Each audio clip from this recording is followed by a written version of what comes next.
Buenas tardes a todas, todos y todes.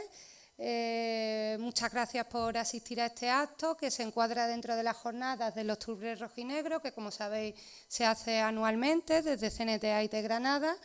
Y también hemos enmarcado este acto dentro de la campaña que estamos haciendo, sobre la que profundizaremos más a lo largo de la tarde, de denunciar acoso no es delito, ¿vale? Que ahora voy a explicar brevemente el porqué de esta campaña.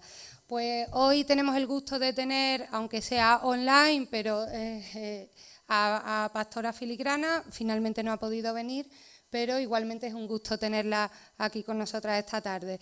Pues Pastora es abogada, feminista, militante gitana. Entre sus obras podemos encontrar el libro del pueblo gitano contra el sistema mundo, unas reflexiones desde el activismo feminista y anticapitalista, donde Pastora reflexiona, entre otras cuestiones, sobre la justicia estatal, contraponiéndola a otras formas de autogestión de conflictos tradicionales del pueblo gitano. Yo lo recomiendo, es bastante interesante. Bueno, estamos muy agradecidas de que Pastora haya accedido, porque entendemos desde CNT que es muy importante el reflexionar sobre qué justicia tenemos y, sobre todo, qué justicia queremos, ¿no? Que es bastante complejo. Y entendemos además que es muy importante hacer esa reflexión ahora de manera colectiva, puesto que en los últimos años estamos asistiendo no solo a un aumento de la regulación normativa de todos y cada uno de los aspectos de nuestra vida cotidiana, sino además una legitimación absoluta de la ley y de la justicia como única forma de resolver los conflictos a los que nos enfrentamos en nuestro día a día, ¿no? En detrimento de todas estas otras formas tradicionales que han ido conviviendo a lo largo de los años con esa justicia más estatista. Voy a exponer, como decía, brevemente el caso que da lugar un poco a que tengamos esas reflexiones de la justicia y que dan lugar a la campaña de denunciar acoso sexual no es delito. Pues bien, este caso es a raíz de una compañera nuestra del sindicato, denunció hace varios años a su encargado por haber sido sometida durante más de un año a constante acoso laboral, sexual, incluso a abusos sexuales, incluso a agresión sexual en alguna ocasión, ¿vale? Los hechos son bastante graves y, como digo, pues hubo una reiteración de hasta casi un año.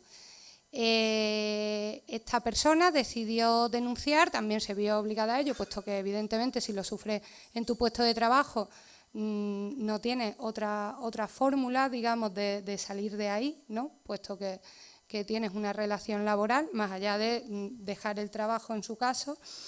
Y después de un procedimiento bastante complicado, donde, como sabéis, pues en este tipo de procedimientos se cuestiona constantemente a la víctima, ¿vale? Es un procedimiento que tiene bastante dificultad a nivel probatorio, puesto que normalmente se da sin testigos y se da pues, cuando el encargado estaba a solas con la trabajadora, con esa relación además de jerarquía. En cualquier caso, en este caso sí que teníamos una trabajadora que sí que fue testigo de unas agresiones bastante de entidad, pero aún así el juez consideró que no era suficiente, ¿vale? Entonces el juez absolvió al encargado y el encargado interpuso una querella por calumnias, es decir, por haberlo acusado públicamente de un delito que no ha cometido, falsamente, ¿no?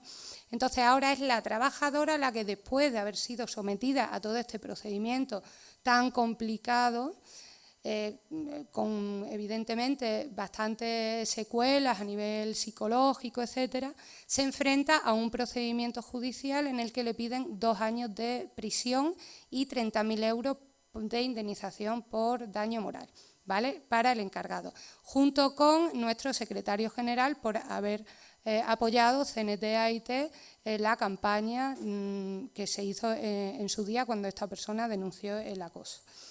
Es decir, en este caso, la justicia institucional, la justicia estatal, no solo no ha funcionado, es decir, no ha dado solución al conflicto y no ha resarcido a la víctima, sino que encima ha reprimido esas otras fórmulas o esas otras herramientas de enfrentarnos a ese conflicto, como es la sindical, ¿no?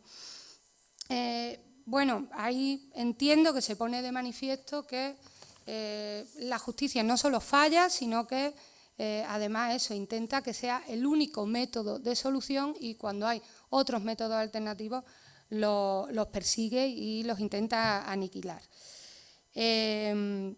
Además también, bueno, y entiendo que Pastora sí que nos va a profundizar más sobre ese aspecto, intentamos solucionar un conflicto generado por el patriarcado con un sistema de justicia patriarcal, ¿no? Con lo cual, evidentemente, pues no tenemos solución.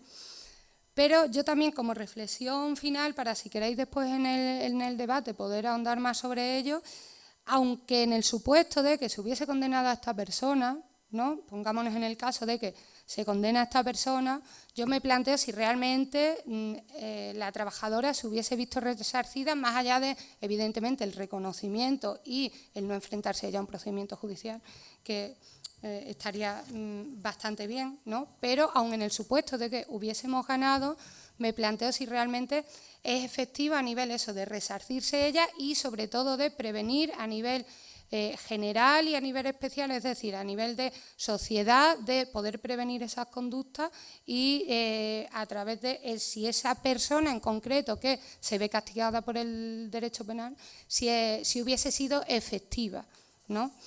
Y bueno, como reflexión final y antes de dar paso, si entendemos que no es efectiva esta justicia, pues ¿qué otras herramientas tenemos para enfrentarnos a este tipo de situaciones donde además pues son personas que están en un entorno vulnerable, que hay una situación de jerarquía y además los datos del acoso sexual están siendo bastante alarmantes? O sea, yo leí el otro día que hay un porcentaje altísimo de mujeres jóvenes que reconocen que se han sentido acosadas sexualmente en su ámbito laboral. Y socialmente pues no se está dando una respuesta ni a nivel de la justicia estatal, ni entiendo a otros niveles.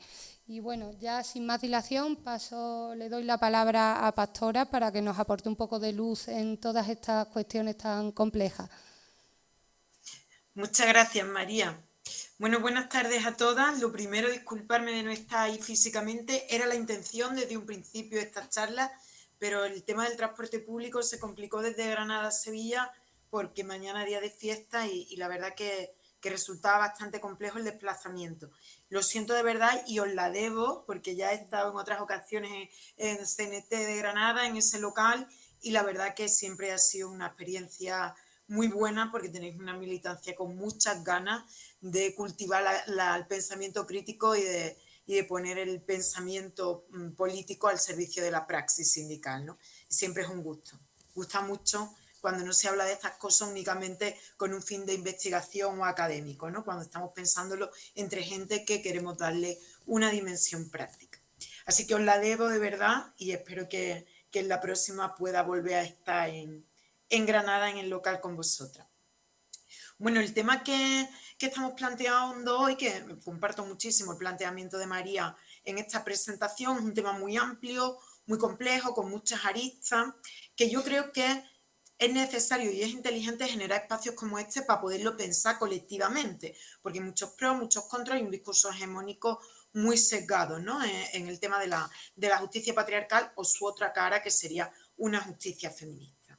Yo voy a contar algunas ideas en torno a esto, algunas reflexiones que vienen mucho de mi trayectoria política y profesional, también compartida en espacios políticos y con otras compañeras, pues con la idea de generar este debate. Ojalá trajera yo aquí la receta de cómo sería punto por punto esa justicia feminista, que yo creo que habría que añadirle una justicia de clase y antirracista, ¿no?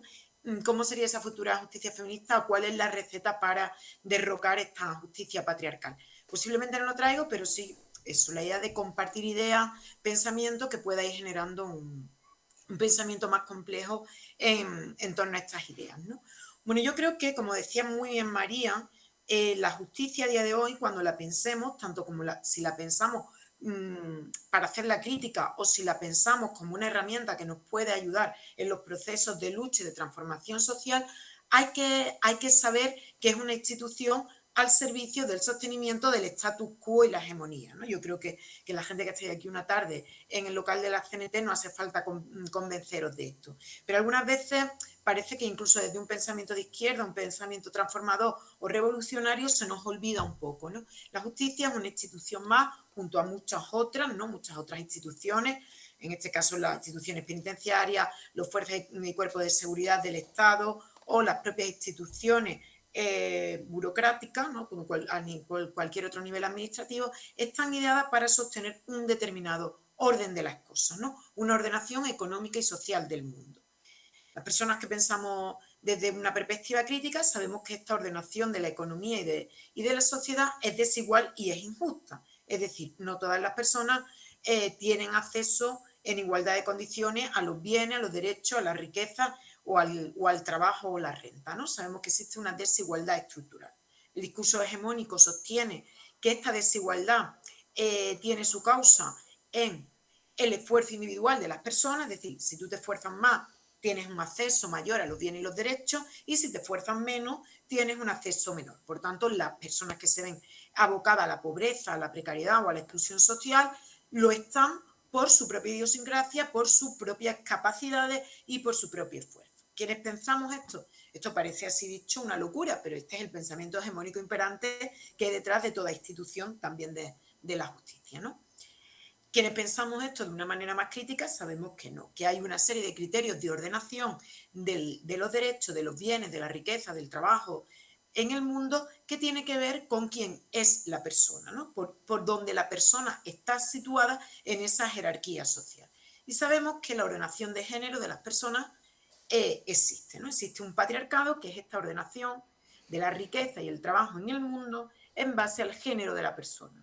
En tanto en cuanto más se aleja del patrón ideal de lo que hay que ser, en este caso la masculinidad, más dificultad tienen las personas para acceder a estos derechos o a estos bienes. Esto es lo que entendemos a grosso modo como patriarcado, ¿no? Algunas veces desde discursos más institucionales o más hegemónicos parece que el machismo o el patriarcado, que es la ideología que sostiene el patriarcado, se puede afrontar simplemente pues con campañas de concienciación social donde depende de las personas el ser más o menos machista. Por supuesto, las conductas individuales suman a la transformación de un mundo patriarcal, pero creo que tenemos que entenderlo como algo estructural, institucional, que va a requerir de medidas mucho más radicales de raíz, para poder transformarlo, ¿no?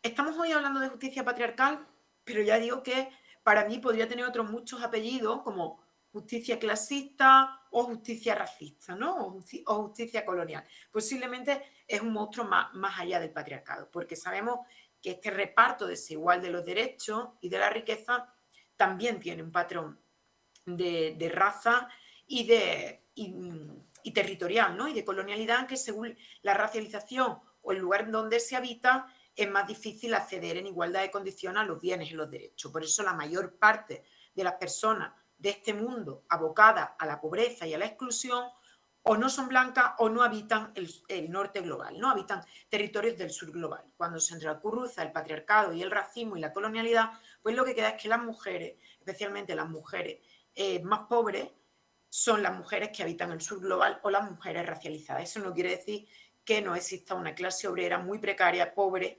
blanca, ¿no? Pero los números mayores de pobreza se concentran según el perfil del género o la raza. Este es el monstruo, esto es el status quo. Cuando decimos que la justicia es una institución que sostiene el status quo, lo que estamos hablando es que la justicia sostiene este desigual reparto del mundo. Por lo tanto, los operadores de la justicia van a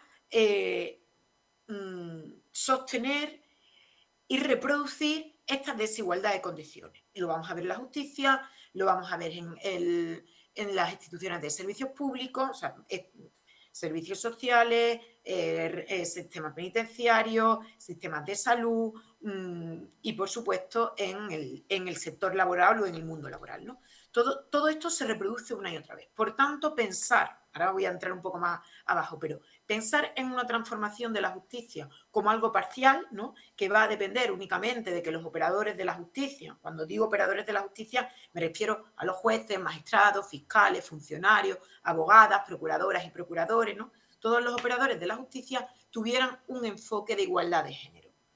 Esto, para mí, en mi opinión, desde un pensamiento crítico, no sería suficiente, lo cual no significa que sea deseable toda esta formación en igualdad de género que ya se impone, gracias a la lucha del movimiento feminista, a todos los operadores jurídicos, ¿no?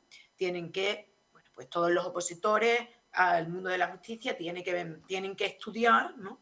Las leyes de igualdad de género que hay en el país. Pero creo que desde un pensamiento crítico, donde estamos ahora mismo colocados, desde un sindicalismo combativo, tenemos que ahondar más allá en nuestras reivindicaciones a la hora de imaginar la justicia que queremos, ¿no?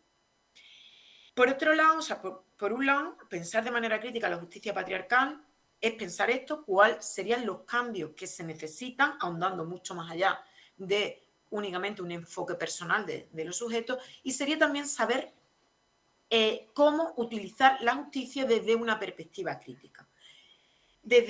Claro, esto ha sido un gran debate en mi vida, ¿no? Yo soy abogada, ejerzo y ejercí hace muchos años y me he vinculado a muchos movimientos por la defensa de los derechos fundamentales, siempre, ¿no? Y en el sindicalismo más de base y combativo, siempre nos surgen estos debates de si la justicia sí o no puede ser una herramienta válida a la hora de la conquista de derechos cuando sabemos, como he explicado, que es una de las instituciones, y además de las más fuertes, para sostener la hegemonía y el status quo. Estos son debates muy importantes, que creo que se llegan a conclusiones mayores cuando son compartidos, y que yo tengo más o menos resuelto entendiendo que sí, que es una herramienta que nos vemos abocadas a utilizar, pero tenemos que saber bien qué esperanza o qué perspectiva, sobre todo a nivel política y transformadora, ponemos en la administración de justicia o en la institución de la justicia, ¿no?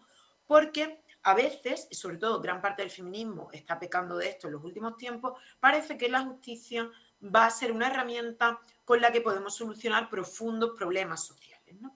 Yo siempre he mantenido que la revolución no la vamos a hacer en los tribunales, bajo ningún concepto, pero sí puede ser una herramienta que ayude a la conquista de derechos, ¿no? Igual que todos estos debates que también mantenemos en muchos espacios de pensamiento crítico, por ejemplo, en torno a las redes sociales. ¿No es conveniente o no que tengamos redes sociales cuando sabemos que el monstruo neoliberal que hay detrás de estas herramientas, ¿no? Sin embargo, terminamos usándola o la usamos sabiendo que es una herramienta más de las que nos podemos reapropiar para hacer las luchas de transformación social. Yo creo que el derecho que es el vehículo con el que se accede a la justicia, ¿no? El ejercicio del derecho, puede ser una herramienta válida, y de hecho nos sirve, porque igual que ahora estáis enfrentando un proceso cruel donde la justicia se vuelve contra la víctima, también sabemos que la justicia nos ayuda en gran parte a conseguir arrancar pequeñas conquistas, ¿no? El ejercicio del derecho en tribunales nos ayuda a arrancar pequeñas conquistas. De hecho, desde los sindicatos es gran parte del trabajo que hacemos. Ahora bien, estas pequeñas conquistas, igual que en el sindicalismo, realmente no son transformadoras, sino van acompañadas de un movimiento político más profundo, ¿no? Sabemos que las conquistas sindicales sirven, pues si conseguimos que en un centro de trabajo las trabajadoras consigan que se les reconozca el plus de peligrosidad social o el plus del uniforme, eso en sí mismo sabemos que no es revolucionario. De hecho, desde el anarcosindicalismo se debate mucho si debería de ser nuestro objetivo, en tanto en cuanto pretendemos subvertir desde la raíz las relaciones laborales, pero sabemos que estas pequeñas conquistas ayudan a consolidar muchas luchas, ¿no? Algunos centros, cuando se consiguen estas luchas, o en el camino de conseguir estas luchas, se consigue que se consolide un grupo, una alión local, una unión sindical, y que la lucha vaya aumentando, y mucha gente se da cuenta a través de estas pequeñas luchas jurídicas o judiciales que las cosas no son así, como te dice el discurso hegemónico, sino que se pueden cambiar, y además cuando te organizas con otras personas se cambian antes y mejor, ¿no? Para nosotras, el uso del derecho y el acceso a la justicia es una herramienta, una muleta que nos sirve para nuestro principal objetivo, que es crear organización social, ¿no? Si nos llevamos esto, nos lo pongo como ejemplo, en el ámbito del feminismo, creo que el enfoque debería ser muy parecido. El ejercicio de derecho en tribunales y el acceso a la justicia nos sirve para consolidar pequeñas victorias que nos ayude a avanzar en esa transformación feminista que subvierta el orden patriarcal, ¿no? Creo que, bueno, algunas conquistas a nivel legal en las últimas décadas en torno a la violencia de género, pues ayudó a consolidar una parte del movimiento feminista, por lo menos a sumar más personas al movimiento feminista, aunque con muchos pros y contras que ahora intentaré abordar. Un momento que... Voy bien, voy muy rápido, se escucha. Como no os veo muy...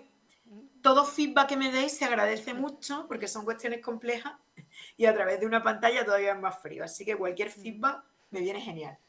Sí, además que como estáis en las sombras, yo creo que ni siquiera lo ves, ¿no? A la gente. Sí las veo, pero las caras no. Entonces no sé si me están poniendo caras raras, si sí, si no.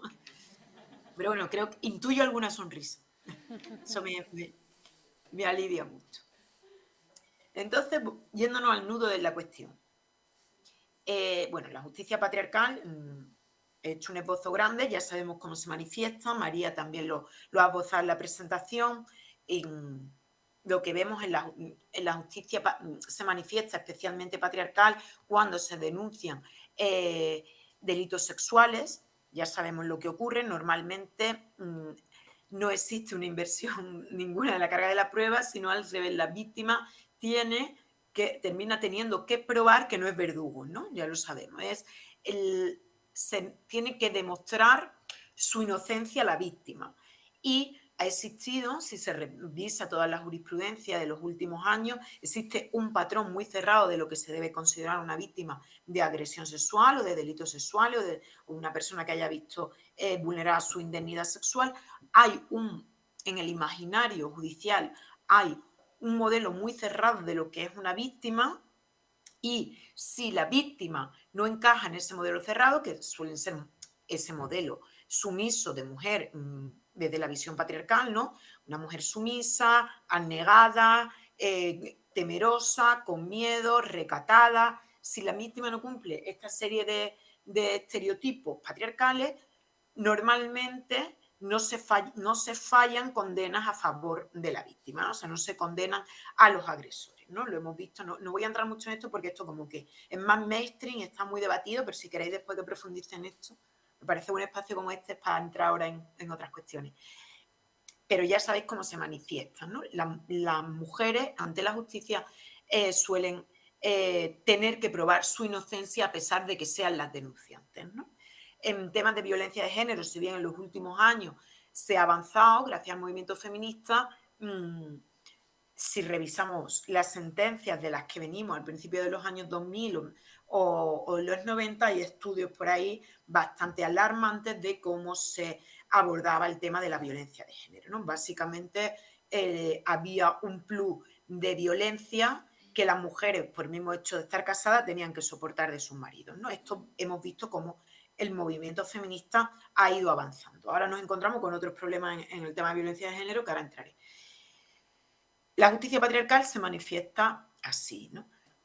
Podría entrar en muchos más otros matices, porque también podríamos hablar desde otra manifestación de la justicia patriarcal, es el número de mujeres presas en España, que supera la media europea, ¿no? Las cárceles, y además aumenta más el porcentaje de mujeres presas si le metemos la intersección de la raza, ¿no? En las cárceles principalmente hay personas pobres y personas no blancas, ¿no? El 85% de las personas presas en este país son pobres, o sea, ingresan en prisión sin tener un oficio previo o un acceso a renta previo, ¿no?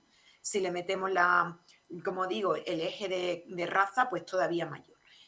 En el caso de las mujeres presas también aumenta mucho el número de mujeres presas en este país, sobre todo por delito de pobres, ¿no? La mayoría de las mujeres, tengo por ahí los datos, si queréis, si os interesa ahora en el debate los consulto, pero la mayoría de las mujeres presas en este país lo están por dos delitos, dos grandes grupos de delitos, que son los delitos contra la salud pública, o sea, el menudeo de estupefacientes, de drogas a menor escala. No hay mujeres presas por ser grandes traficantes, sino a menor escala, y por robos, ¿no? Robos con delitos contra la propiedad, tampoco los grandes delitos contra los caudales públicos, sino el robo a menor escala. Por tanto, en España hay un número de mujeres presas mayor que la media europea y son las mujeres pobres, en gran parte mujeres racializadas, gitanas y migrantes, ¿no? Lo digo porque todo esto son manifestaciones de la justicia patriarcal. Podría seguir con otros muchos ejemplos, pero creo que nos podemos hacer una idea de qué es el monstruo que tenemos delante y la justicia patriarcal.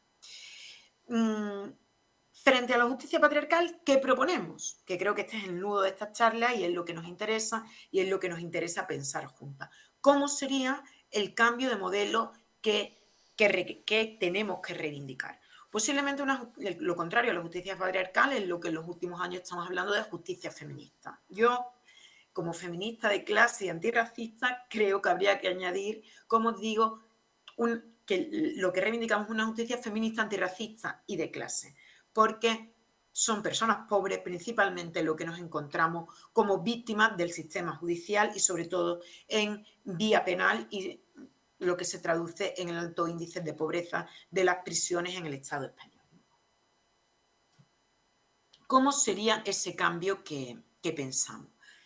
Bueno, desde una perspectiva penal, me voy a centrar en la penal, aunque creo que la justicia no solo, luego al final diré que no solo nos deberíamos centrar en la parte penal, que hay otra vertiente de la justicia, como ya los sindicatos saben, en vía laboral o en vía civil o en vía administrativa, que deberíamos de utilizar más, sobre todo cuando se trata de que la gente que se ve perjudicada por este orden racista y patriarcal lo utilice como herramienta, ¿no? Yo no soy muy amiga del derecho penal como herramienta para resarcir vulneraciones de derechos de las personas que nos toca o que les toca estar en la parte más baja de esa jerarquía social, ¿no? Creo que el derecho penal hay que utilizarlo cuando es necesario, pero no siempre. En el imaginario colectivo hay mucha asimilación de la justicia con la justicia penal, entendiendo que la justicia viene a ser un castigo de los culpables principalmente, ¿no? Lamentablemente, como decía al principio, una parte del feminismo tiene una alianza que además en los últimos años va subiendo con estas tesis penalistas o punitivistas, ¿no? Estas tesis que mantienen que el aumento del castigo penal, la represión policial, el aumento del castigo penal y el mayor número de encarcelamientos va a traducirse en habitar sociedades más seguras e igualitarias, ¿no?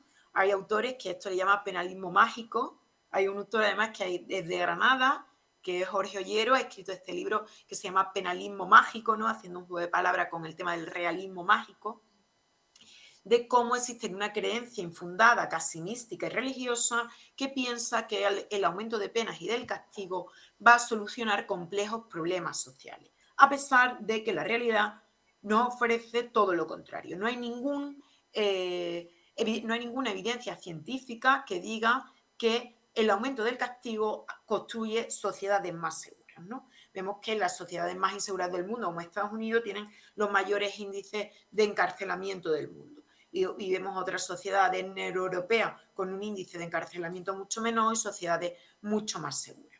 De hecho, España tiene uno de los índices de encarcelamiento más altos de la Unión Europea y, sin embargo, tiene una tasa de delito inferior a muchos países de la Unión Europea. Es decir, que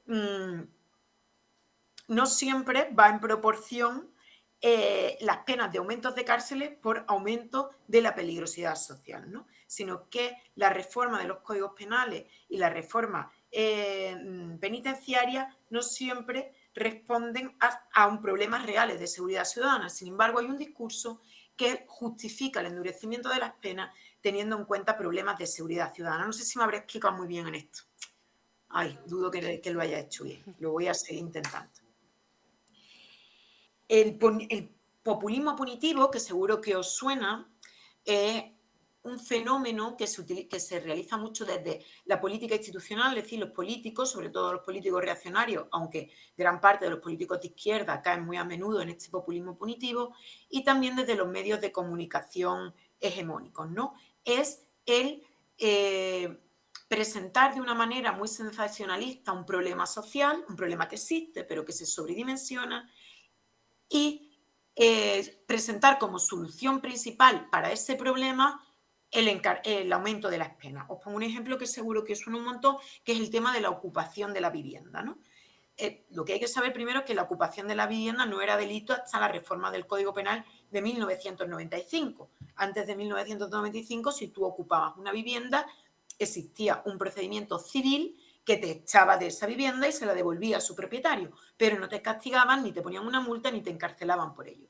A partir del año 95, con toda la reforma del sistema de vivienda, con la idea de que el acceso a la propiedad, la hipoteca y el endeudamiento para el acceso a la vivienda y la reforma de la ley de arrendamientos urbanos, se reforma el Código Penal y se crea el delito de ocupación. A partir de ahora, cuando alguien ocupa una vivienda que no está siendo usada, no solo se le expulsa de la vivienda, sino que se le impone un castigo. Pongo esto como ejemplo porque seguro que en la mente os suena. Lo que es o no peligrosidad social es algo que se construye en el discurso hegemónico dependiendo de intereses políticos. Por ejemplo, la ocupación de la vivienda. Ahora se habla del endurecimiento de las penas de la ocupación porque es algo que interesa a todos los intereses de las grandes inmobiliarias, a todos los capitales que viven de la especulación inmobiliaria en este país, ¿no? Por eso va acompañado de todo este populismo punitivo en torno a la ocupación. El problema social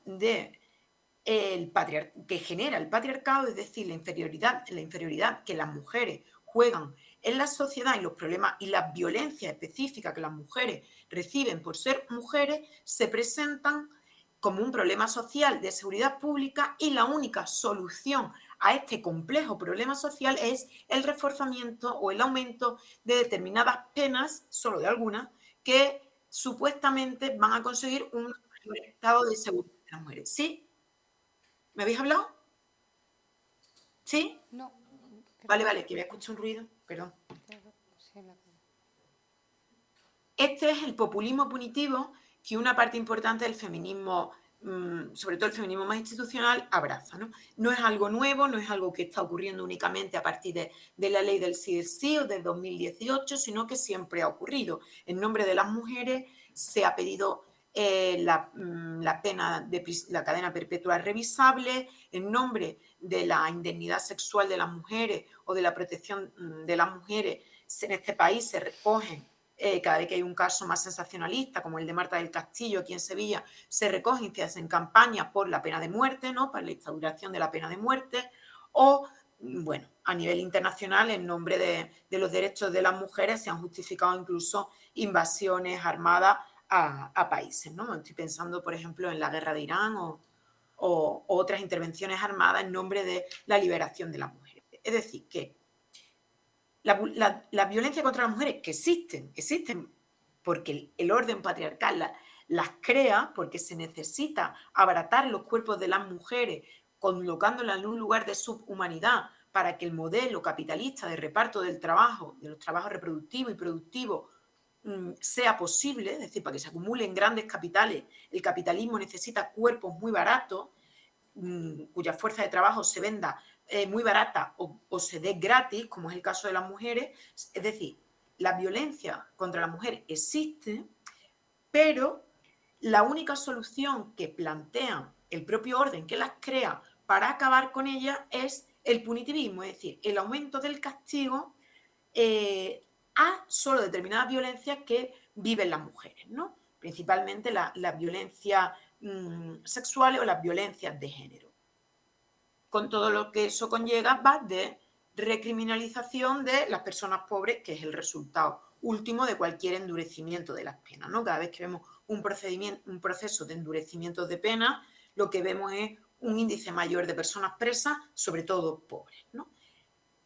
Entonces, desde el feminismo tenemos que cuestionarnos este parche que la hegemonía intenta hacer para compensar la situación de las mujeres, porque además no funciona, porque el punitivismo en la práctica no mejora la situación de las mujeres socialmente, no equilibra las relaciones de poder entre hombres y mujeres, no evita vulneraciones de derechos, porque el aumento de las condenas, no hay datos científicos que reduzcan las agresiones sexuales a mujeres o otro tipo de violencias sexuales contra las mujeres, y lo que sí ocurre es que cada vez más personas pobres en las cárceles, cada vez existe más pobreza y exclusión en torno al sistema penitenciario y además se crea más violencia estructural por culpa de este sistema penitenciario mal enfocado, ¿no? El otro día Nuria Labao, os recomiendo uno de los últimos artículos que ha sacado en torno a esto,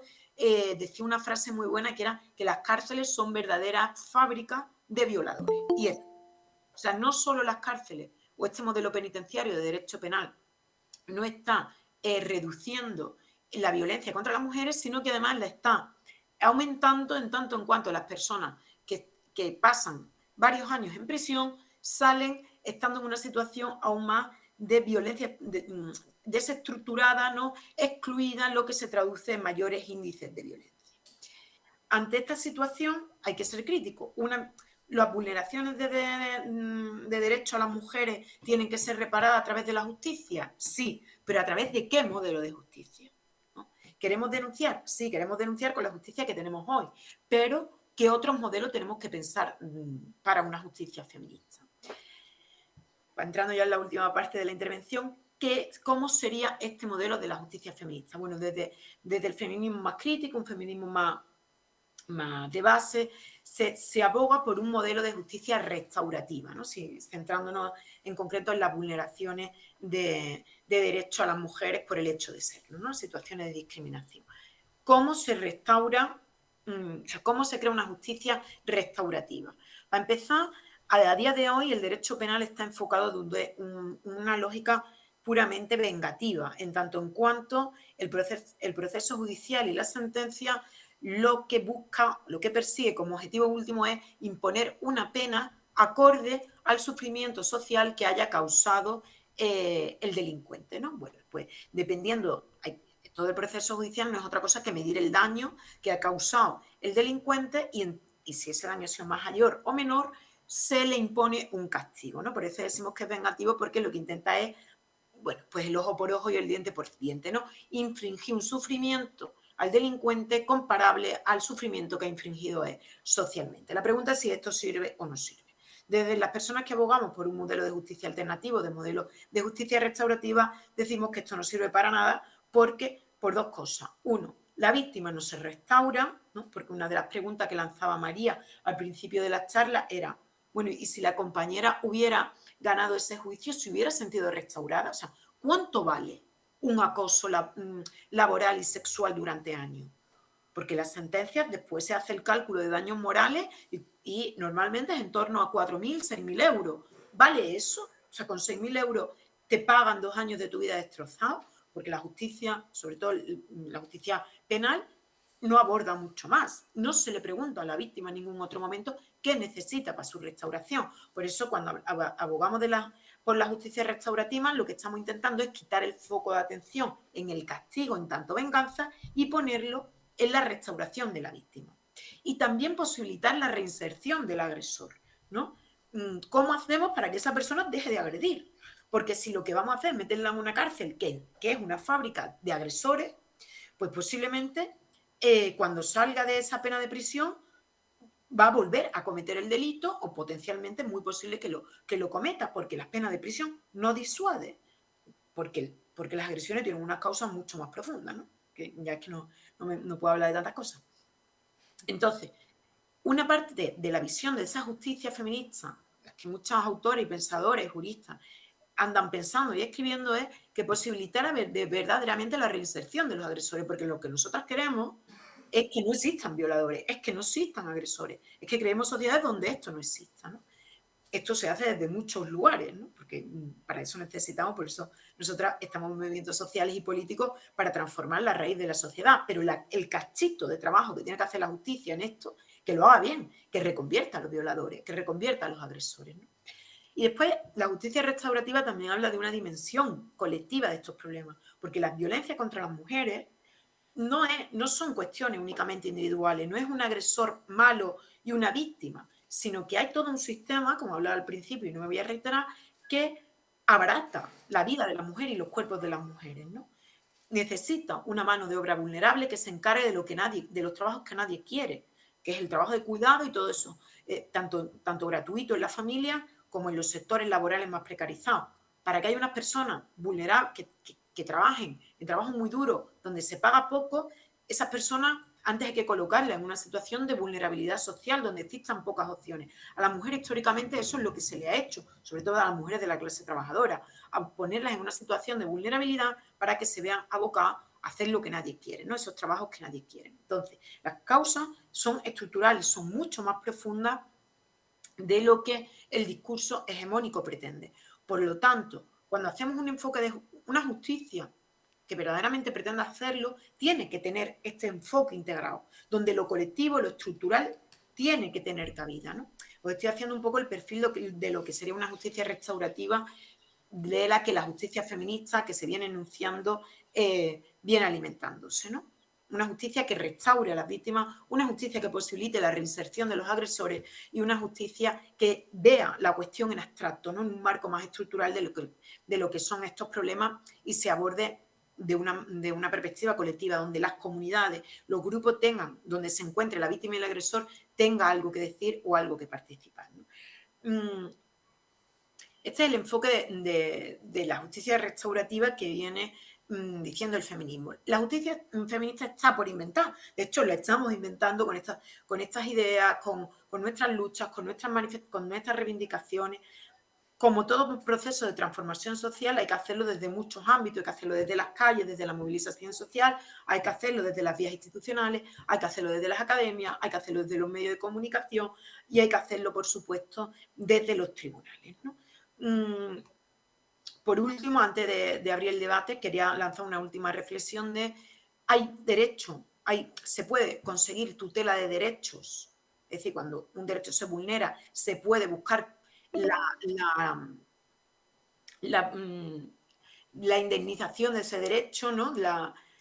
Se me va. Sí, que te sanen esa vulneración con otros muchos recursos en derecho que no solo es el derecho penal. Hay cuestiones que son graves y que posiblemente vamos a tener que recurrir a la vía penal sí o sí, aunque a la vez estemos persiguiendo otro modelo de derecho penal. Posiblemente lo vamos a hacer. Pero hay otras vías que yo creo que tenemos que utilizar, ¿no? Y el derecho laboral, hay muchas cuestiones de discriminación, de género, de raciales o de acoso que se pueden articular a través del derecho laboral y la vía social, ¿no? Incluso muchas veces con mayores cotas de indemnización a las víctimas, incluso con multas mayores a las empresas que en vía penal, ¿no? O sea, que incluso hay multas que disuaden mucho más de que estas conductas vuelvan a pasar en vía social o en vía civil que en la vía penal, ¿no? Entonces, creo que salir de esa visión punitivista del derecho también es que veamos y conozcamos otras vías de ejercer los derechos, ¿no? Y de pedir la restauración de los derechos. Creo que el sindicalismo tiene que utilizar bien, aunque nadie nos lo enseña, pues o sea, que si no tenemos mayor conocimiento de esto es porque verdaderamente no se practica, ¿no? ¿Qué vías tenemos a partir de la normativa social, ¿no? Para poder restaurar y reparar el derecho de las víctimas? Creo que tenemos que hacerlo por coherencia, por intentar de verdad que el derecho penal sea subsidiario, ese principio de subsidiariedad del derecho penal, que para la que no es jurista viene a decir que es lo último que hay que utilizar, porque verdaderamente el derecho penal lo que trata es de castigar y de privar a la gente de derechos importantes como la libertad. Por lo tanto, es lo último que en una sociedad democrática hay que utilizar, aunque en la práctica es lo primero de lo que se tira, de lo que más se impone y, como digo, lo que en los discursos políticos y los discursos de los medios de comunicación más se pone como solucionador de los problemas, ¿no? Verdaderamente las sociedades más seguras, también para las mujeres, son sociedades donde las personas se creen las normas de las que se dotan, porque entienden que esas normas le procura el buen vivir, ¿no? Y una vida digna. En sociedades donde las normas que se instauran no garantizan la vida digna de una parte importantísima de la población, la desobediencia a la ley es sistemática y por tanto la delincuencia y por tanto el castigo y la represión se convierte en una parte principal del poder del Estado, ¿no? Normalmente el brazo punitivo del Estado, es decir, el castigador, las cárceles, los materiales antidisturbios, la policía, las penas de prisión, siempre se endurece más en épocas de crisis donde el brazo cuidador del Estado se recorta, ¿no? Cuando se recortan en guarderías, en comedores escolares, en ayudas públicas, en sanidad, cuando la gente vive peor, el brazo punitivo y el castigo aumenta, ¿no? Esto lo hemos visto en todas las crisis ya, una crisis estructural donde el devenir del Estado neoliberal es este, ¿no? Recortar en el brazo maternal del Estado, el cuidador, ¿no? Y aumentar el brazo patriarcal del Estado, el represor. Creo que desde espacios como este, ¿no? Tenemos que pensar críticamente el uso que hacemos de la justicia. Yo abogo por hacerla, pero hacerla con una conciencia crítica, sabiendo qué herramientas estamos utilizando y con esto ya sí que me callo, para mí el pensar políticamente y colectivamente las estrategias de lucha, no solo que lo piense el abogado o la abogada, sino que la organización, el sindicato, las asambleas se piensen las estrategias, siempre se acierta más. Y normalmente acompañar las estrategias judiciales de movilización social y política, ¿no? No hay una receta mágica de cómo se utilizan los tribunales para resarcir derechos, vulneraciones de derechos, pero siempre se acierta más cuando se piensa en colectivo y no confiamos únicamente en un tercero ilustrado, que suele ser un abogado o una abogada, ¿no?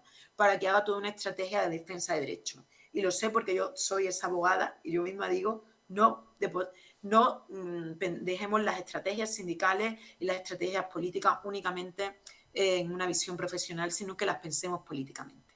Bueno, yo me callo ya, que creo que he hablado demasiado rato, yo quería hablar 30 minutos, pero creo que llevo como 40 o 40 y tantos. Me callo y hacemos el debate. No sé si habría acertado en lo que necesitáis, en alguna de las reflexiones, pero bueno, si se me ha quedado algo importante que vosotras pensáis que sí, que tenemos que hablar, toda vuestra. Muchas gracias.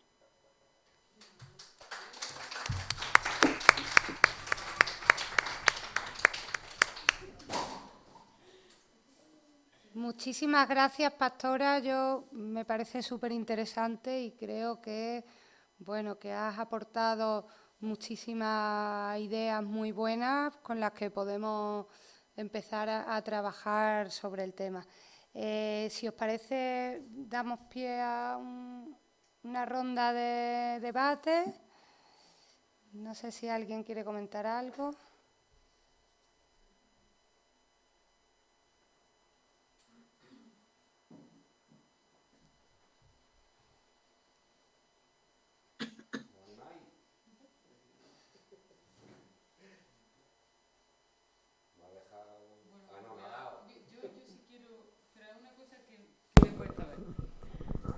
Hola, Pastora, encantada. Que a mí es una cosa que me cuesta mucho ver, pues a lo mejor por mi desconocimiento, por si tú podrías explicar o algo más, porque al final esto como un poco muy general, ¿no? Tenemos como esas tres ideas de reinserción, también en plan pues de restaurar a la víctima, pero a mí sí que me cuesta ver cómo se lleva eso a lo práctico, por ejemplo, en la institución física tribunal, lo que es en los juzgados, en el tribunal, como que me cuesta un poco verlo. Y ya. No sé, si contesto o recopilamos preguntas, ¿cómo lo hacemos? Como me digáis. Sí. Contesto. Quieran, vamos, pero sí, mejor igual. Bueno, realmente la justicia restaurativa no está implantada en España, o sea, en los tribunales no están pasando procesos de justicia restaurativa. Yo te digo que hay una directiva a nivel europeo que aboga por un enfoque más restaurativo del derecho penal, pero realmente esto no está teniendo una traducción importante en tribunales, ¿no? La justicia restaurativa, que ahora mismo los delitos de violencia de género y agresiones sexuales no está vedada la mediación, es decir, ahí no se están practicando, se practican en otro tipo de delitos, son procesos que se hacen antes del tribunal, ¿no? Son reuniones, encuentros a través de mediadores, facilitadores, que se realizan antes del juicio, ¿no? Normalmente, el participar en un proceso de esto pues da algunos beneficios a a la persona que está siendo juzgada para que su condena sea más leve, ¿no? Entonces, estas experiencias, que ya te digo que son muy pilotos, son previas al tribunal, ¿no? Sería como una mediación, como por ejemplo en vía civil la mediación familiar, ¿no? Seguro que os suena un poco más, ¿no? Es unos profesionales que se reúnen antes con las personas afectadas e intentan solucionar el conflicto. Digo la mediación civil. En la cuestión de justicia restaurativa, que hay muy pocas experiencias, si te interesa te paso algunas que hay, ¿no? Son más que nada procesos de escucha, o sea, de escucha a la víctima que necesita, que quiere, que exige, y al agresor. Y al agresor, bueno, pues la posibilidad de pedir perdón. Algunas personas necesitan el pedir perdón para poder también reinsertarse y sanar, ¿no? Hay gente que ha cometido pues, un error grave en su vida y necesita pedir perdón, lo cual algunas veces se piensa que la justicia restaurativa es impunidad, ¿no? Porque después vas a tener tu pena y demás, ¿no? Pero hay un proceso de este tipo. Sobre todo fuera en el extranjero, hay más experiencia que en el Estado español. Hay algunas interesantes también, donde se juntan víctimas y agresores, pero no la víctima y el agresor del mismo caso, sino, por ejemplo, gente que han sido víctimas de delitos de odio, de una paliza de odio, ¿no? Y gente que ha agredido y que está condenada por dar una paliza por cuestiones raciales, imagínate, ¿no? No es el mejor ejemplo, porque creo que no existe este caso, pero bueno, para entendernos. Entonces, no son el agresor con su víctima, sino agresores y víctimas que se sientan a charlar, siempre tiene que ser voluntario, o sea, voluntario por las dos partes, no se impone esto, y con la voluntad de resarcir y de que la persona que agredió se haga responsable y pregunte, explique el por qué le han llevado a eso, y la víctima pueda de alguna manera empatizar. No empatizar por ser más buena persona, sino porque cuando se entienden los porqués, es más fácil sanar la propia herida. Mira, no te he puesto un buen ejemplo con los de delito de odio porque además no existen. Pero, por ejemplo, me he acordado un proceso restaurativo que sí que se ha dado, que es una señora mayor a la que le tiraron del bolso y le robaron, ¿no? Esa señora, pues, no solo fue el daño físico o el daño material, sino que dejó de salir a la calle. Tenía mucho miedo, ¿no?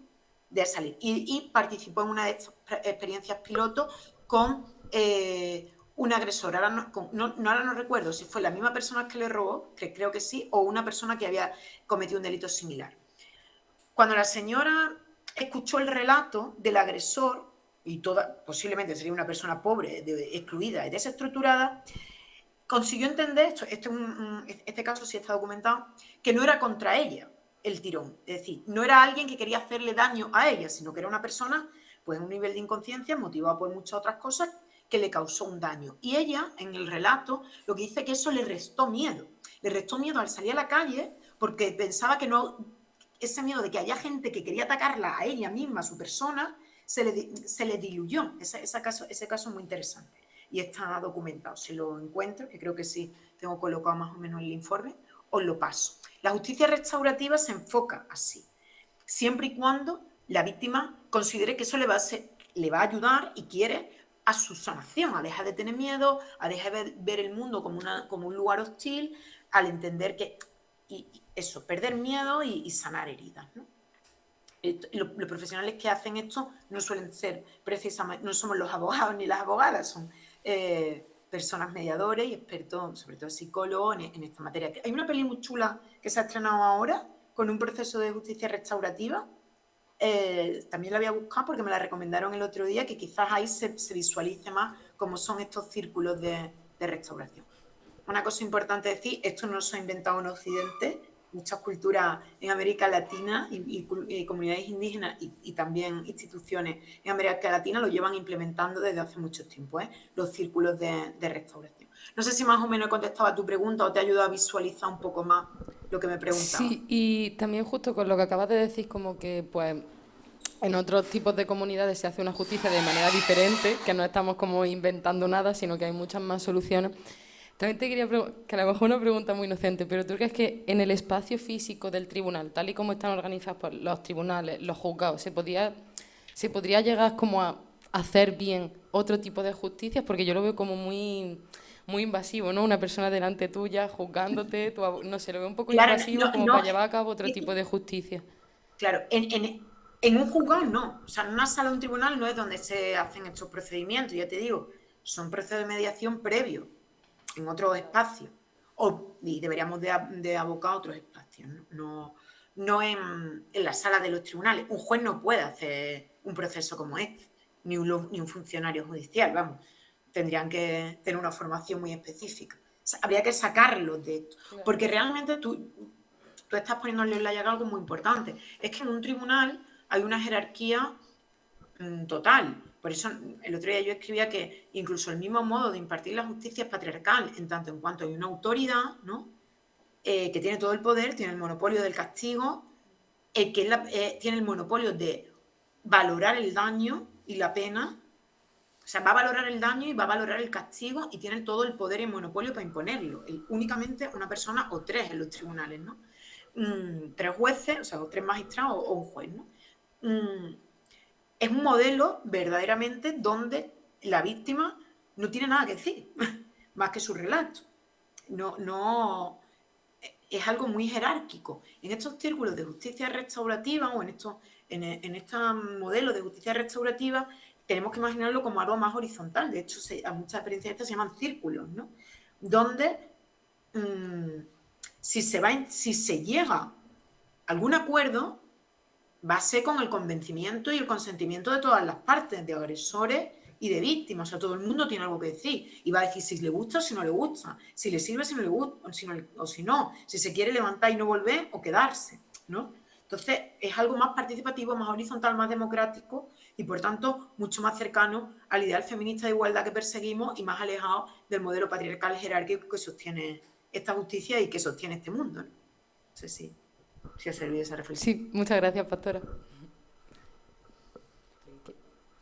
La verdad es que a mí me parece muy interesante la última reflexión porque, claro, entiendo que la reforma evidentemente tiene que ir desde la base, ¿no? del sistema de justicia y desde de los principios básicos que lo rigen. Es decir, evidentemente en un tribunal es como una especie de competición, además, ¿no?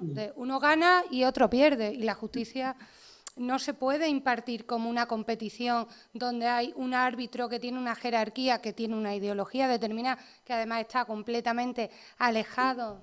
Adiós, muy buena.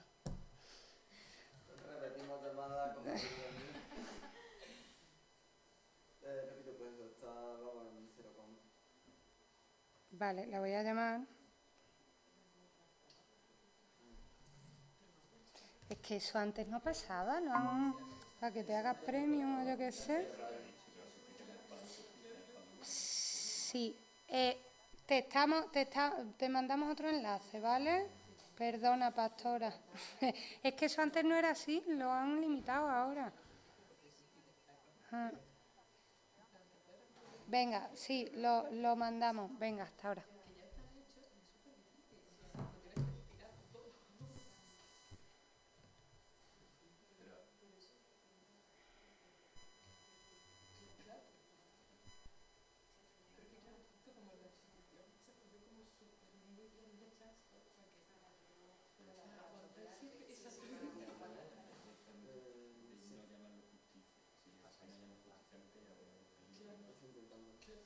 No, pero no puedo hablar. Pero se lo te mando a ti, se lo mando a María y ya os encargáis. Vale. Y que veremos si fue ahora.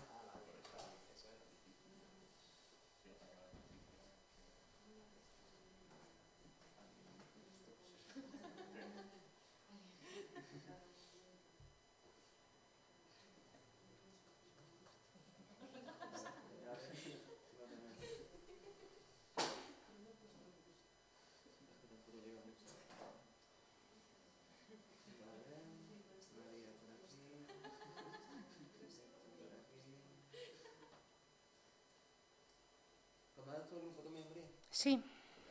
Vale, perfecto. Espero no salirme esta vez de ningún...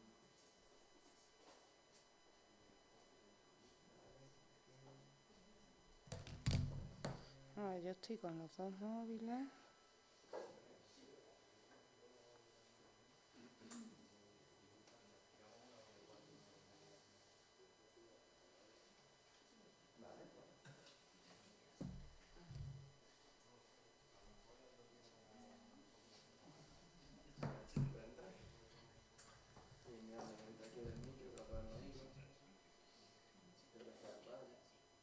Me estaba poniendo pesado, me lo decís y ya está, no hay que quitar, no hay que cortar la grabación.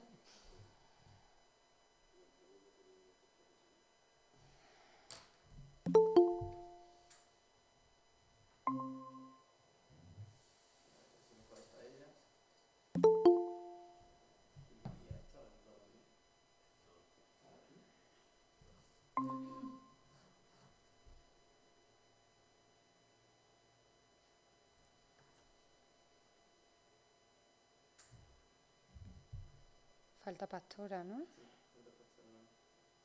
A ver si le he enviado el que no es, yo creo que sí.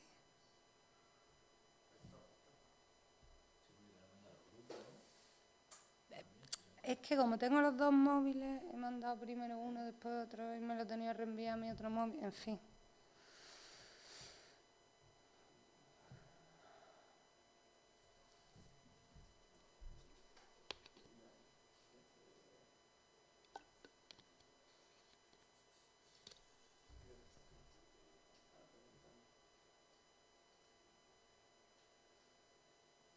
Bueno, una pregunta, Patri, ¿nos escucha? O Laura, por si te debe cambiar algo del micro.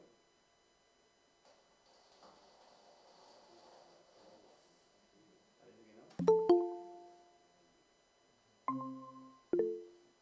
Vale.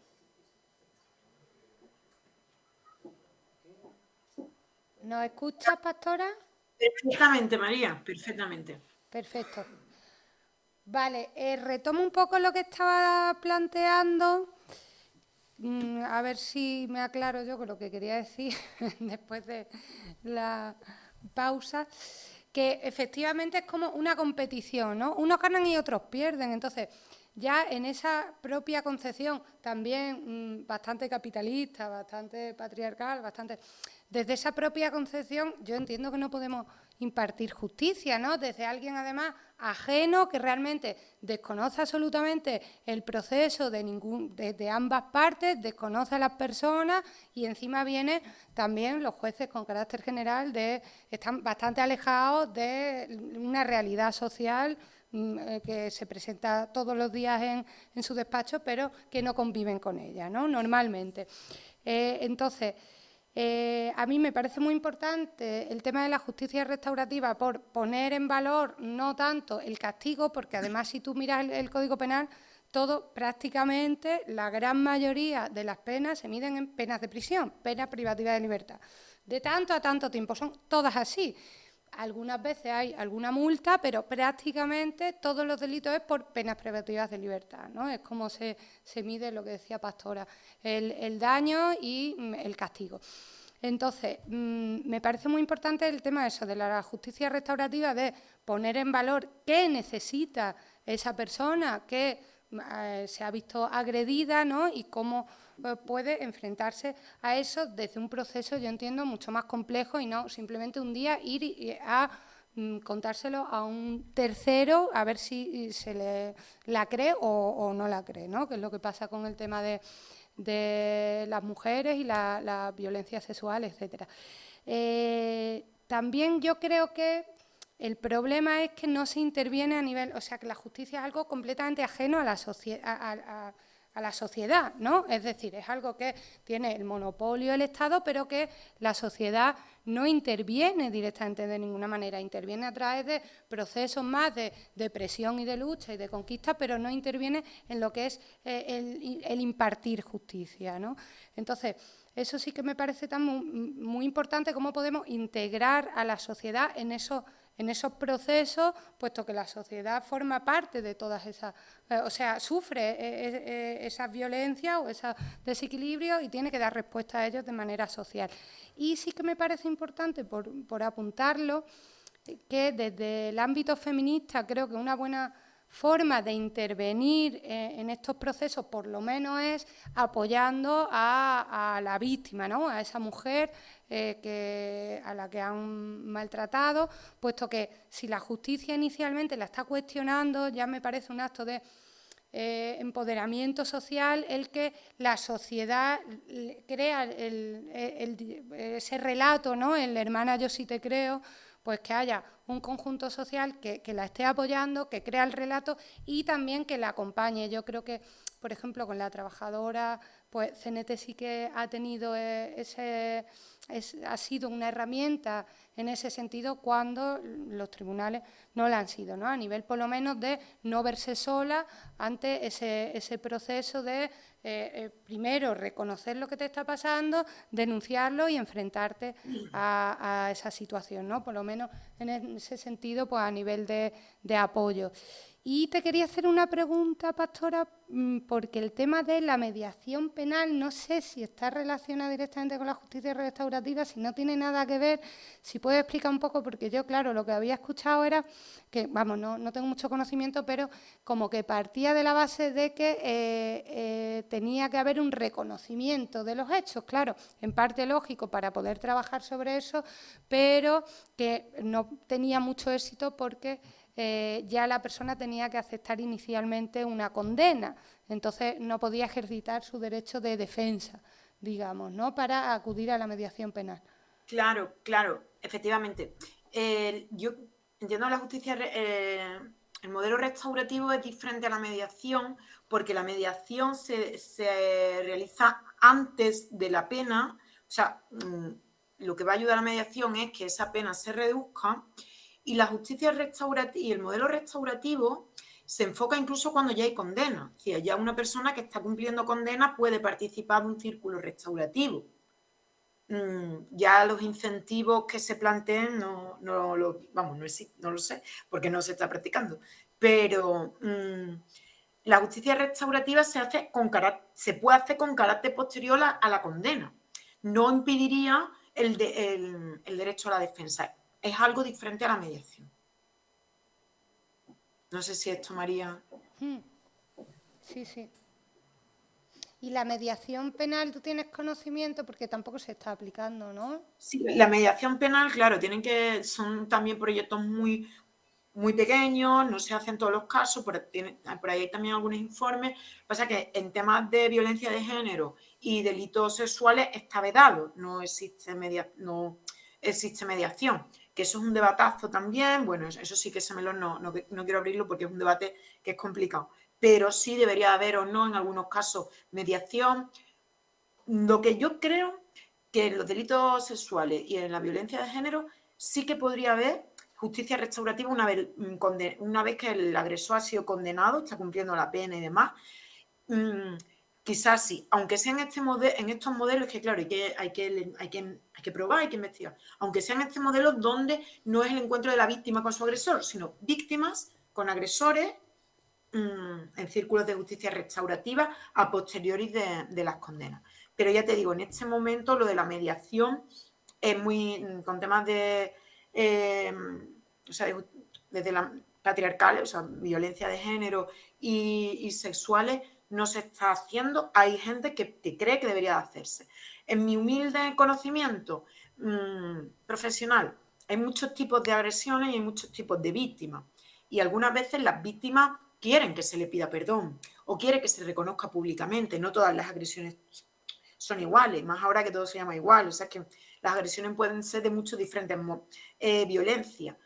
En las que no había una violencia física tan explícita, quizá se podría plantear algún tipo de mediación o de proceso restaurativo, porque hay víctimas que quieren que le pidan perdón, que quieren que se reconozca, que quieren que lo pida públicamente cuando el agresor forma parte de su círculo, no más cercano, que es la mayoría de las veces en los temas de agresiones sexuales.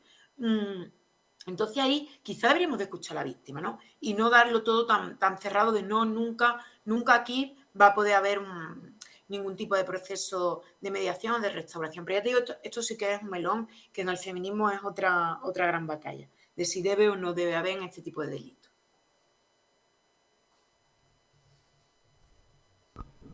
Hola. Vale, yo venía tampoco sin mucha idea de lo que iba a ser la charla, pero sí conociéndote por el libro de lo del antigitanismo y todo este tema, ¿no? Entonces, pero me ha llamado la atención mientras estaba escuchando la charla, como que lo primero que se me ha venido a la mente, Y he de decir que tampoco tengo muy clara la diferencia entre justicia restaurativa, justicia transformadora y todos estos tipos de vertientes.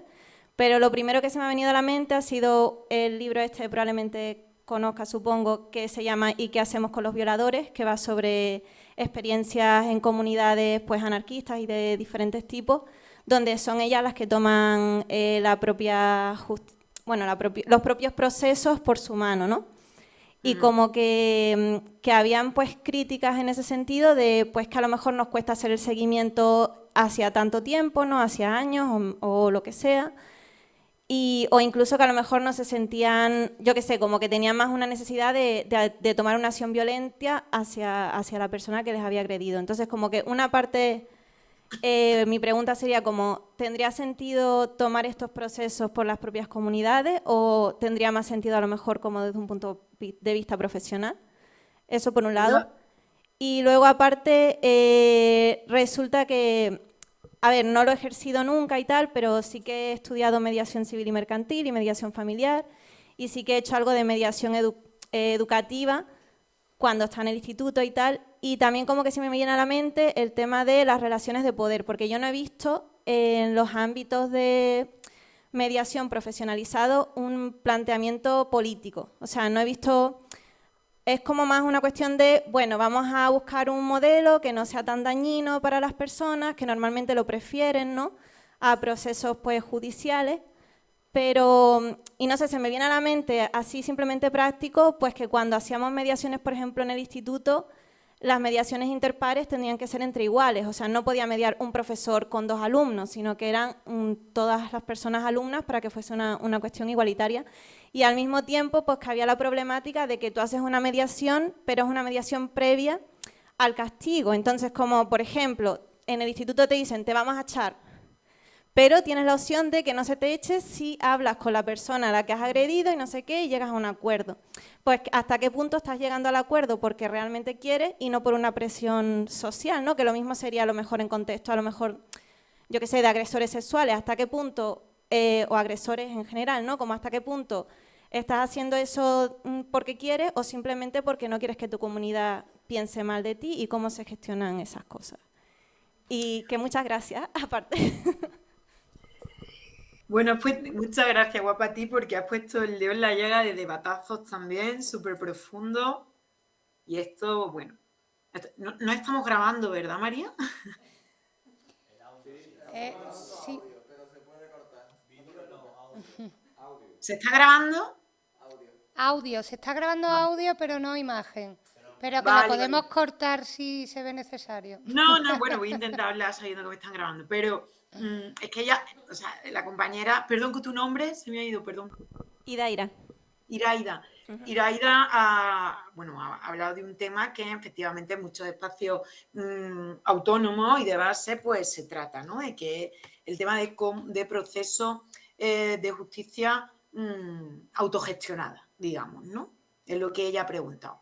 Y es un debatazo porque no siempre, hay que saber hacerlo también, porque no queremos el modelo de la justicia burguesa, yo soy la primera, pero si cambiamos ese modelo tiene que ser por otro más emancipador, transformador y justo, no reproducir lo peor del modelo de la justicia burguesa, ¿no?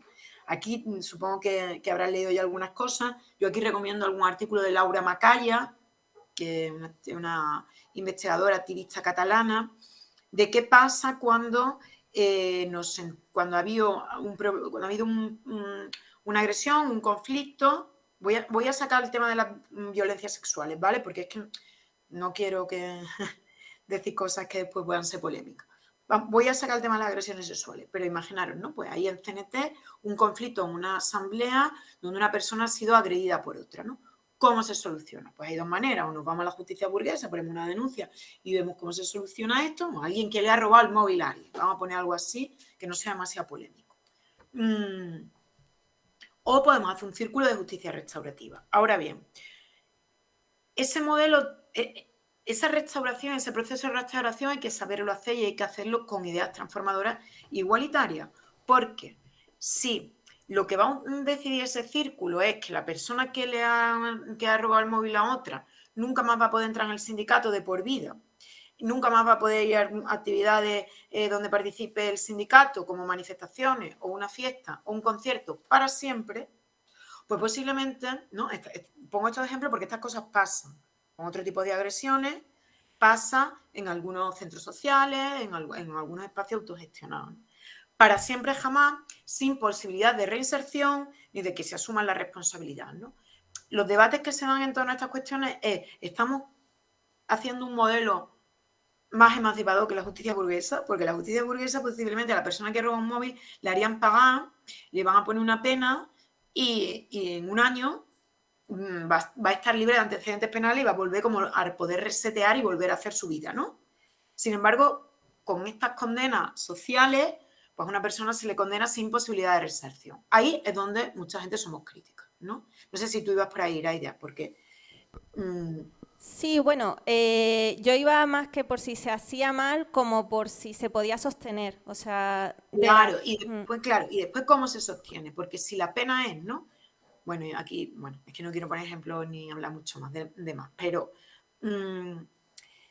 la movida es que cuando hay un listado de gente de una asamblea que ha cometido algún tipo de agresión o de daño a otra persona y se le excluye, ¿no? Porque la pena que normalmente se suele imponer es el destierro o el ostracismo, ¿no? Y ya nunca más va a poder venir a un concierto que organicemos. A lo mejor después, lo que cuenta mucha gente, ¿no? Dice, ostras, que estamos organizando un concierto y tenemos una lista de 15 personas del pueblo o del barrio que no pueden entrar en este concierto, porque así la asamblea lo ha decidido. Sostener eso casi es tener un aparato... una fuerza bruta, porque ¿qué pasa si 8 de esas personas quieren entrar al concierto? Ahora hay que sostenerlo, y ahora está la incomodidad de sostener esto, ¿no? De cómo se enfrenta una pena como esta imposición. O otros ejemplos que tú dices, que también conozco, de una persona a la que la pena, entre comillas, que le impone el grupo es que haga algún tipo de práctica, pues, de talleres, de formaciones, que vaya, bueno, muy común pues tienes que hacer una terapia sobre esto para que no vuelva a ocurrir, ¿no? Para que te reinserte. Después tenemos capacidad de hacer un seguimiento a lo que esa persona está haciendo durante 2 años para que después poderla volver a admitir en el espacio y en la asamblea. Pues muchas veces también los relatos lo que hay que es muy difícil, porque a lo mejor esta persona no sabemos realmente si está cumpliendo o no cumpliendo la parte de la que se ha responsabilizado. ¿Cómo gestionamos estas cuestiones? Yo creo en la justicia de base, en la justicia restaurativa, en la resolución de conflictos autónoma que podamos crearnos y además me apasiona, o sea, esto es de mis temas ahí que me gustan y cuando he podido participar en algunas, bueno, pues he participado, son duras porque son tiempos militantes, pero a mí me creo que podemos ser, si no, no creería en la revolución o la transformación social, ¿no? Creo que podemos gestionarlo y no depender de resoluciones externas para determinados tipos de conflictos. Bueno, he puesto el ejemplo del móvil, por ejemplo. Ahora bien, en el momento que estos espacios se inundan del pensamiento punitivo hegemónico, como tú decías, ¿no? De agresiones violentas. O sea, yo he visto que una de las penas se hacerle un pasillito a un chaval. Es decir, un grupo de gente haciendo fila, el chaval pasando, bueno, eso me lo han contado, no lo he visto, pero bueno, sé despacio, y le han dado una colleja a todas las personas que estaban en esta fila. Yo no soy partidaria de esto, por muy horizontal que se haya tomado esa decisión, porque al final estamos reproduciendo lo peor del punitivismo y del modelo de justicia burgués. Entonces, sí creo en la resolución autónoma de conflictos, pero no de cualquier manera, y cuando el punitivismo inunda nuestras propias formas de hacer, hay que saber frenar y hay que saber parar. Porque pueden hacerse cosas más injustas y peligrosas de lo que puede ser una multa de un tribunal. Y mira que yo no soy muy amiga de los tribunales penales, ¿no? Eso por tu primera pregunta, y vuelvo a referenciar a Laura Macaya, que tiene trabajado mucho estos temas de justicia, resolución de conflictos y justicia restaurativa en los espacios. Ella sobre todo alertando, mira, tengo aquí un artículo delante que se llama La invasión reaccionaria, críticas feministas al punitivismo en el abordaje de las violencias de género en los movimientos sociales, ¿no? O sea, también una mirada antipunitiva dentro de las soluciones que den los movimientos sociales. ¿Puedes repetir el nombre? Mira, se llama La invasión reaccionaria, punto. Críticas feministas al punitivismo en el abordaje de las violencias de género en los movimientos sociales. La autora se llama Laura Macaya. Está en una revista digital que se llama Ideas de Izquierda. Esto es un debatazo que da para jornada, ¿eh? Sí, sí.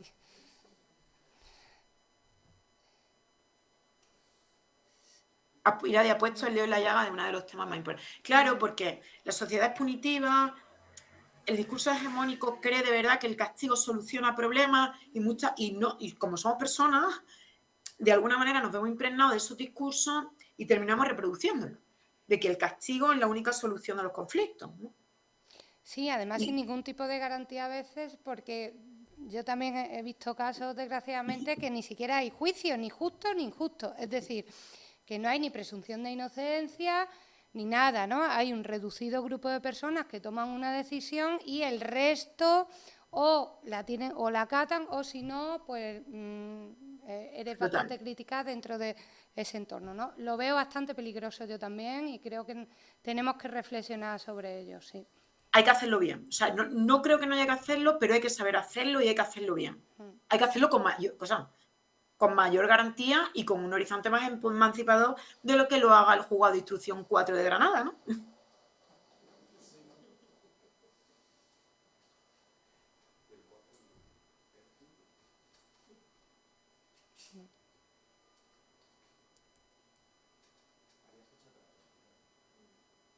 Sí, había hecho luego la pregunta sobre la falta de politización que yo observaba en los espacios, o sea, en los espacios profesionalizados de mediación, como el no tener en cuenta las estructuras de poder que pueda haber, pues yo qué sé, cuando estás negociando con tu jefe, por ejemplo. Sí, claramente. Vamos, ahí tú sabes más que yo porque has hecho formaciones específicas de mediación, pero yo que, por ejemplo, en el tema laboral, ¿no? Que es la mediación quizá única que, vamos, no funciona, pero que sí que practicamos en el CEMAC, ¿no? Sabéis todas las del sindicato lo que es, ¿no? Es una pantomima porque efectivamente no se tienen en cuenta estas relaciones de poder previas y después la perversidad de la mediación en el ámbito laboral, que es el que yo conozco más porque soy laboralista y sindicalista, que obligan al trabajador, a la trabajadora, a la persona trabajadora se le obliga a alcanzar acuerdos de mediación a costa de sus propios intereses bajo la amenaza de lo que va a tardar el juicio. Me refiero a, esto lo vemos todos los días, todos los días, y en el sindicato seguro que lo veis muchísimo. Una trabajadora que demanda que le deben 6.000 euros y en el CEMAC la empresa te dice, te doy 3.700. O me demanda. Aquí en Sevilla, supongo que en Granada más o menos igual, los juicios se están viendo en 2025 o más. Entonces, o te esperas 3 años sin cobrar o coges 3.700 euros. La empresa gana, o sea, la empresa sabe que debe 6.000 y lo reconoce, pero te dice, no, pero yo te doy 3.700 y la empresa te está ahorrando pues más de la mitad del dinero. Y hay un mediador institucional, ahí en el CEMAC, que te firma el acuerdo. Pero es que no solo la mediación, es que la mediación previa en vía judicial, en tanto el letrado de la Administración de Justicia como el juez, le dan el visto bueno a estos acuerdos, a sabiendas de que el trabajador está perdiendo dinero. En el CEMAC es más sangrante porque la amenaza es lo que va a tardar el juicio. Y si tú eres una persona que te hace falta de verdad el dinero, que normalmente las trabajadoras despedidas le hacen falta el dinero, pues coges el acuerdo. Y esto va con un sello de la administración pública y de la institución. No sé si os suena. Entonces, claro, una mediación que no tenga en cuenta, como tú bien dices, una cuestión estructural de que precisamente el derecho laboral está para compensar la desigualdad estructural que existe entre la empresa y la clase trabajadora, pues no sirve para nada o casi que es contraproducente. No sé si estáis de acuerdo, pero yo he visto un montón de acuerdos de este tipo.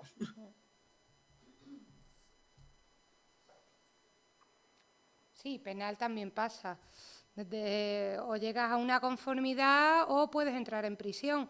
Entonces, mucha gente que entiende que o no han cometido el delito o es desproporcional lo que se pide o que tiene una buena defensa, pues acaba sin entrar a juicio porque por no ir a prisión, básicamente, ¿no? Eso también, vamos, es diferente, pero que pasa mucho también.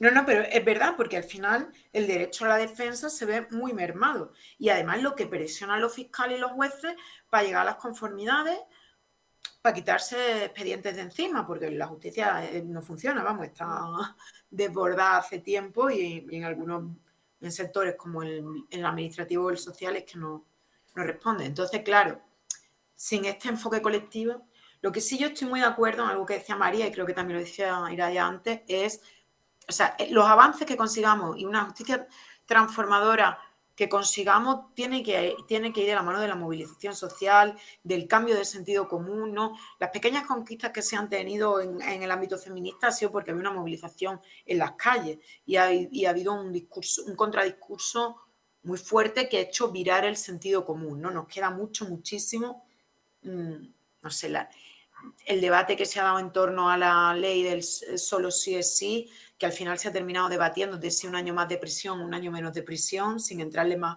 a lo profundo, nos damos cuenta de qué lejos estamos todavía de lo que queremos, ¿no? Y lo que necesitamos, ¿no? Cuando un año más o menos de prisión, si yo supiera que por el año más de prisión esa persona sale reinsertada y nunca más va a hacerle daño a nadie, pues yo sería la primera en pelear por un año de prisión. Pero me parece una hipocresía hablar de penas de prisión cuando sabemos que la persona abandone la cárcel en enero del 24 o en enero del 25, la situación es igual. Va a ser una persona no solo no está reinsertada, sino en una situación de mayor crisis psicológica, emocional, más pobre y más violento que antes de entrar en prisión. Entonces, bueno, pues estamos todavía muy lejos de acertar en los debates. Pero aún así, lo poco o mucho que se haya conseguido ha sido gracias a la, no sé cuál de las dos lo decía antes, gracias a la movilización social y política, ¿no? Si no, lamentablemente no se alcanza.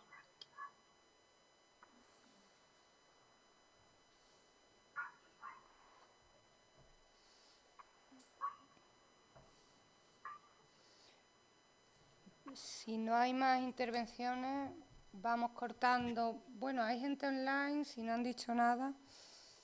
Sí, vamos cortando ya, ¿no?